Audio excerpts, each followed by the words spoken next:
Are we soulmates or what?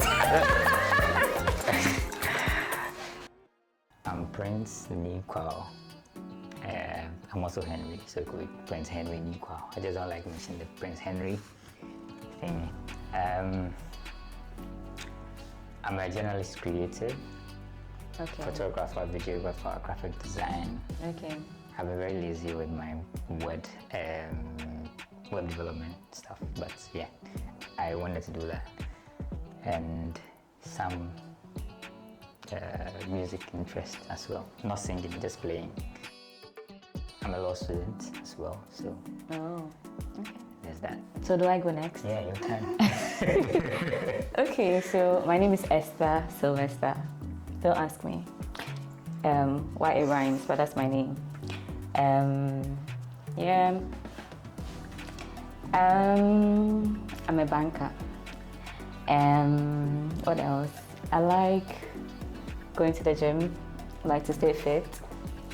I have quite a large family, so I'm always a people's person. I see.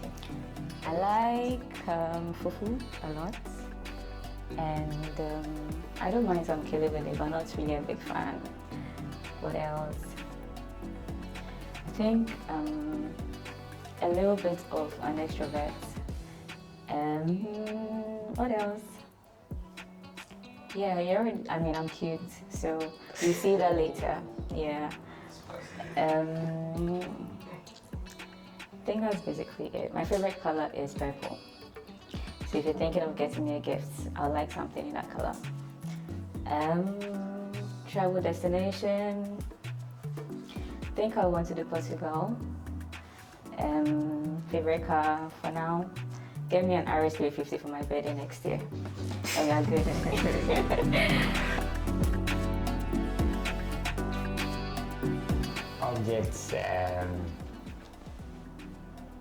Objects are better than they appear, I think. Objects is better than they appear. Why that? Why that catchphrase? Because I feel like there's a lot to me than just meets the eye, and I'm unable to just show all of it at a go. It depends on the circumstance I'm in, where I'm at, the setting in which I am. That shows which side of me that someone should see. But then with every interaction, they find another layer of me that they didn't know before. Some are excited for it, some are not so happy that they find out. So yeah. Oh, okay. Okay. So what's yours? Well, mine isn't particular to me, but it will be one for dear life. It's not worth it. That's what came to mind, because most of the time we worry a lot about a lot of things, and I'm guilty of that. I feel like if something happens and we all have to, like, someone has to give up something, everyone else will move on easily. So that's what mine would be. So run for dear life. Sorry? So run for dear life. Yeah, run for your life. You see? Yeah.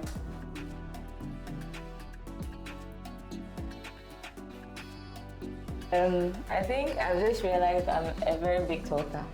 Mm-hmm. It's not unusual, but I used to think I was more of a, what's called, a slow talker, like a picky one, and I wouldn't have so much to say, but I realized, especially this year, that I'm quite a talker. And maybe a memory that shaped me, I think when we're growing up and my dad would let all of us, like me and my siblings, preach every morning to the family, like prepare for a sermon the next morning, and then, you know, every day you hear something new from someone else, and yeah, that kind of like helped with building that part of me that I thought wasn't really there. So engaging with people now makes me feel like, okay, it looks like I'm more of a talker than I thought I was. Yeah. I see. Well, for me, it would be that I find that I'm more interested in leadership than I thought. Like that's something I used to run away from. Like, I don't want it. We could be in a group and leadership role or duty emerges and I'm running away from it, and no matter how much I run away from it, I end up having to do it with a lot of disinterest. I still go ahead and do it. Each time I have to do it, I don't know how come, but I ace it. And I still kept running away from it. But the more I grow, the more I realize that I have more to do with it, whether in family, whether in self, whether in the community, in class, some group assignment or something. I find that whenever I leave things or I try that someone else can just do it, I find myself coming back to actually take over and do it in some form or stay behind the scenes and do it, because then how I see things that could be better is not being done. And I feel like, so I'm beginning to realize that about myself, that I'm more interested in leadership than I like to lead on. Then a memory that kind of says that is that I remember that growing up, I'm from somehow religious home. My grandma, there was a prophetess. There was this time she gave this prophecy about me in leadership position, a very huge one. I'm not going to open it up now. Okay. But I was small then, and I didn't think anything serious about it. I dismissed it the whole of my life. At some point growing up, she referred me to it again, and I kind of started taking note of some of the traits and things that are happening around me, and how I get so frustrated. I feel like, this is a leadership challenge, and if I had done it this way, I'd done that way, could have solved it. So learning about myself that I actually am interested in leadership than I like to admit, kind of opened that side of that childhood memory that, okay, I remember that this happened and I was running away from it, but it's something that I maybe I should just embrace once and for all.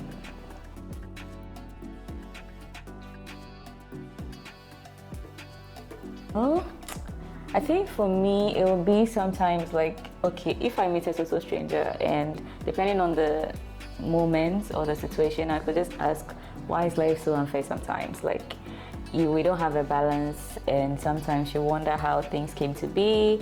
When I was younger, I used to have a lot of that, like, thinking process where, like, you just imagine how we came to be, how God decided this was Africa.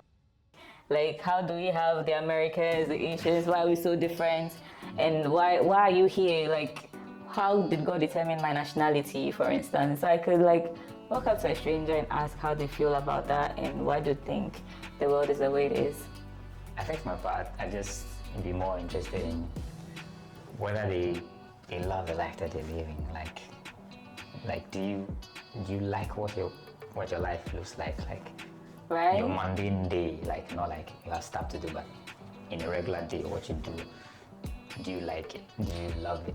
You wonder how everyone sort of has a distinct life, and some people even make it look like that's what God called them to do. Or even if, like, you're, like, let's just say, sorry to say, like the beggars, how was that their life, you know? Yeah. That's an interesting thing, yeah, for me.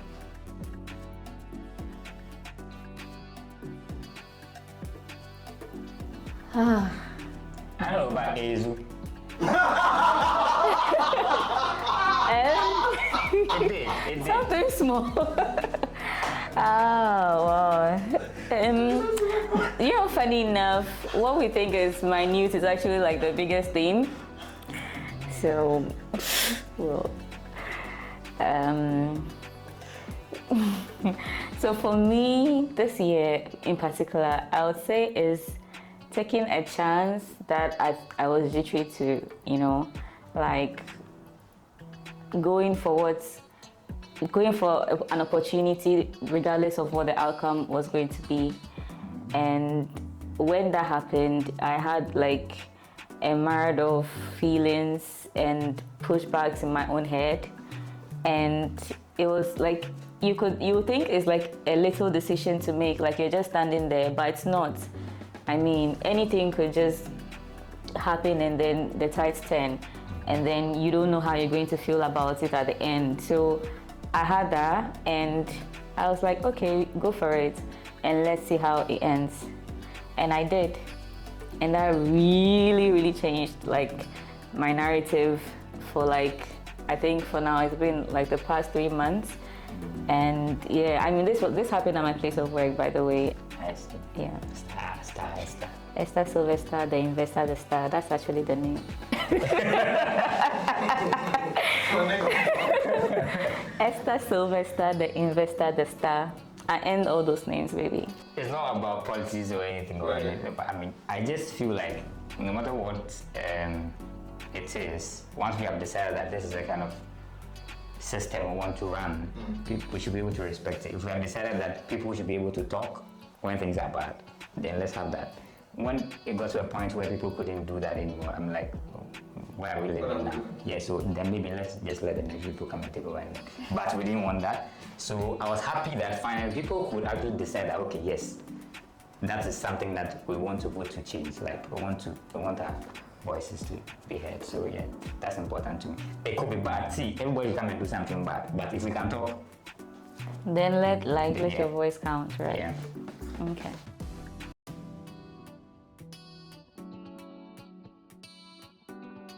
What will yours be? Equal, the mystery. I feel like, yeah, something like that. Equal, the mystery. Wow, the mystery. Yeah. Okay, what's mysterious about your life that would catch people's attention? Everything is mundane around, like looks mundane, but I always find that I'm able to do something that I thought I couldn't do. And that is how come I even became a journalist creative in the first place. So I get challenged in a particular field and I need to learn about it. I feel like, oh, Charlie, this is not for me. I won't get time, Charlie. I don't think I have the capability. But I get in there in a short time, I master it and I'm able to do it. So I don't know how I come up with those things or I do that. So I think that is mysterious to me. Oh, okay. Yeah. I'm thinking about mine. I'm thinking something in line of the Lady Hadassah. the Lady Hadassah, a tale of greatness, something. I don't know, but yeah, I feel like I would want to use my biblical name because I recently found like very interesting storylines around it, and I'm already thinking about changing my name, except it doesn't rhyme with the others. Yeah, like it has to rhyme, you know. So yeah. Nah, what do you think? Why is that? Why you asked why I picked mine? I mean, by the name, you know, it's about, you know, a person who is a queen, a person who like fought for her people, and you know, she's done a lot to earn a place. So yeah, the Hebrew name for Esther is Hadassah, and for me, like I read a perspective to it lately that makes me lean towards that name more now. Yeah. And I feel like if I was to tell my story, it's going to be a journey. And I mean, life didn't just happen for me. It's still work in progress anyway. But to where I am now, it's a tale that I feel could motivate, could, you know, inspire, could also let people look up to someone and say, yeah, she did that. So yeah, that'll be it. Interesting.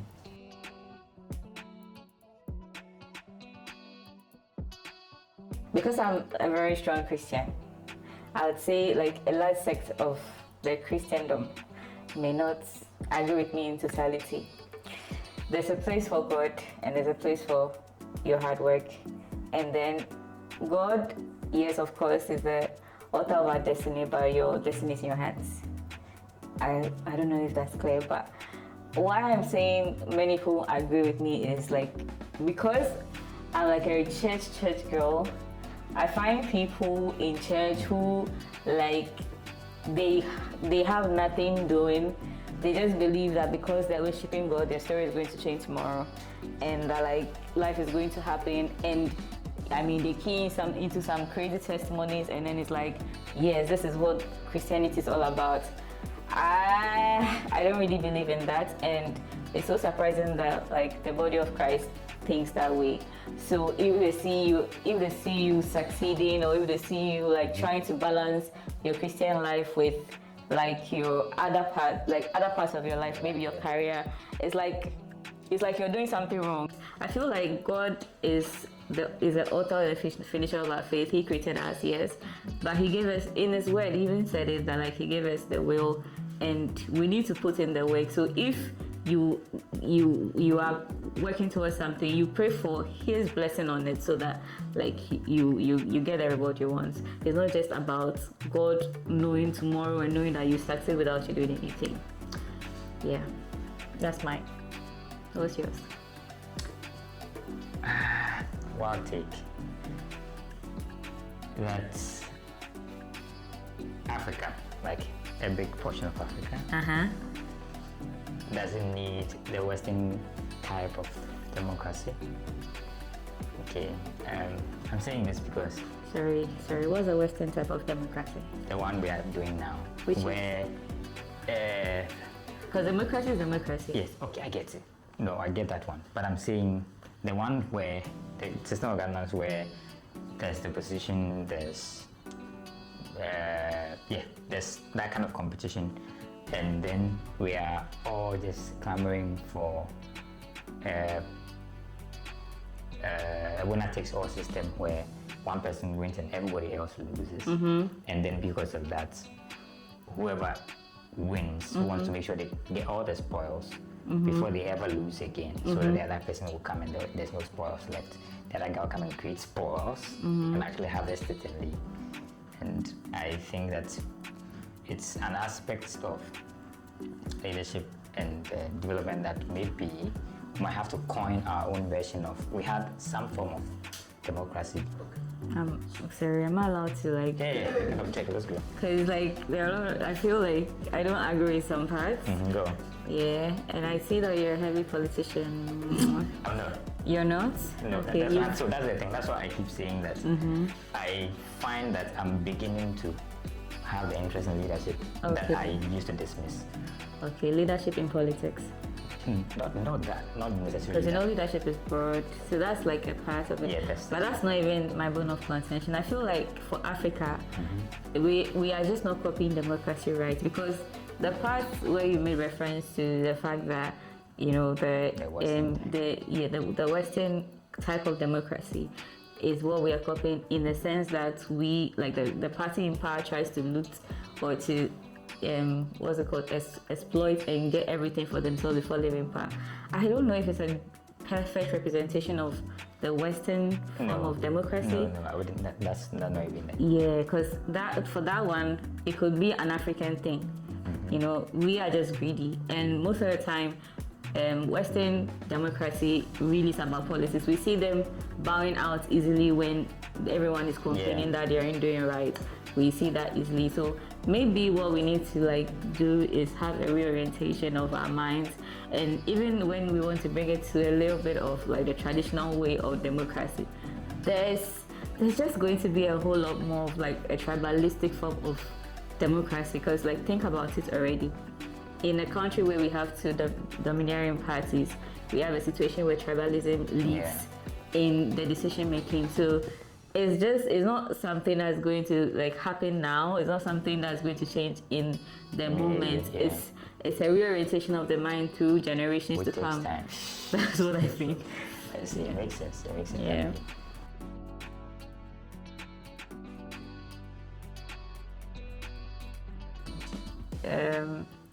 Growing up, I used to have lots of fears, and for someone who is always planning every year, I've come to realize that actually, so life doesn't always go as you plan it, but then you still need to make an effort.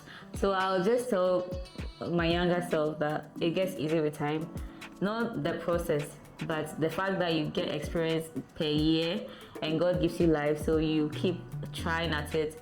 It keeps getting better, and you can actually do more, and your life is beautiful in the future than you think it will be at the moment you're thinking about it? I just tell my younger self to just carpe diem, like enjoy the moment and then seize the day. Make the best of that little time they have. Sometimes I used to say that if I had to go back to SCGS, there were some things that I would do again because I missed out on this, I missed out on that. Take your time. If you get opportunity, just enjoy it. Don't be like, oh, I hope that I can get the same thing another time. Charlie, it won't come. Yeah, I agree.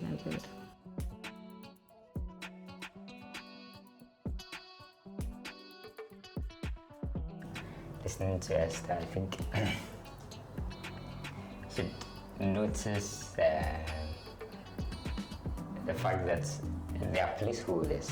There are placeholders in this life, and everybody is somewhere for a specific reason. So if you are not the one in that position, then a person holds that position. It's a placeholder for that position, so that you would hold another one. So let's see the beggars, and you might try to help as much as possible and everything, but there will always be some of them, and there will always be the other side. So there are placeholders in this life. I would say he would see life as very transient, in the sense that, especially when it comes to power, he would notice that, power is transient, and the fact that change is important, and it's always good for people around to yearn for one and let their voice count. Yeah, that's what I have to say.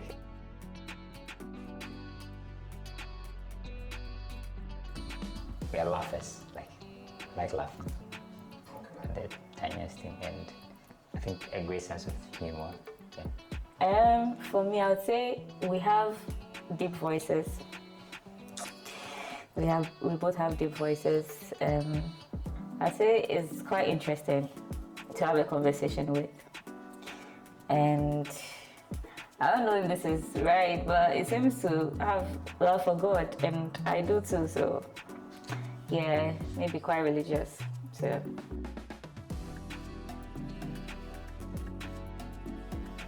Henry, what do you think I look like? You brought the question outside first. Okay, so from your voice, I expect that you'll be a bit tall, like 5'6". Don't disappoint me, please.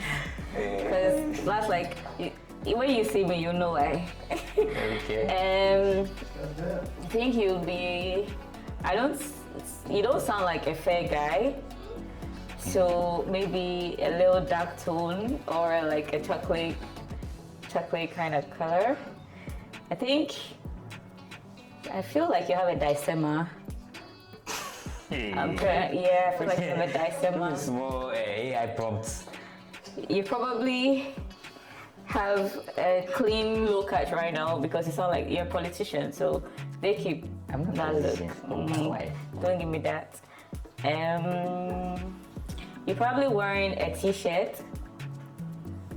Okay, in terms of stature, I think you look like a slim guy. Yeah, I see you to be like a slim guy. So, I feel like Esther. I gave one is out fair. already. Oh, am I?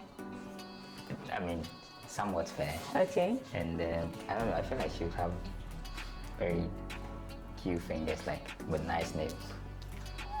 I don't know. Bro. Then Are we soulmates or what? I don't know about the face, but I'm imagining some kind of dimples. I don't know. Okay. Then she could be wearing some kind of trousers. I don't know which material. Be more specific. It could be a palazzo, it could be jeans. That's tight. Okay. I don't want to guess the top, but yeah. I don't know about that. I feel like she's very pretty. Oh, he's a slim guy. Oh, I see. Okay. Are you wearing a ring? Yes, I am. Are you married? I'm not. Okay. God, let there be light, and there was light. Oh, okay. Hey, back to life. Yes, I was right. She's fair, then the fingers, Yeah. you know. Gotta be cute. Yeah, it's okay. It's cool. The voice doesn't really go with the body, in my opinion. I didn't have a lot of metrics to go with, but then I got the one I guessed.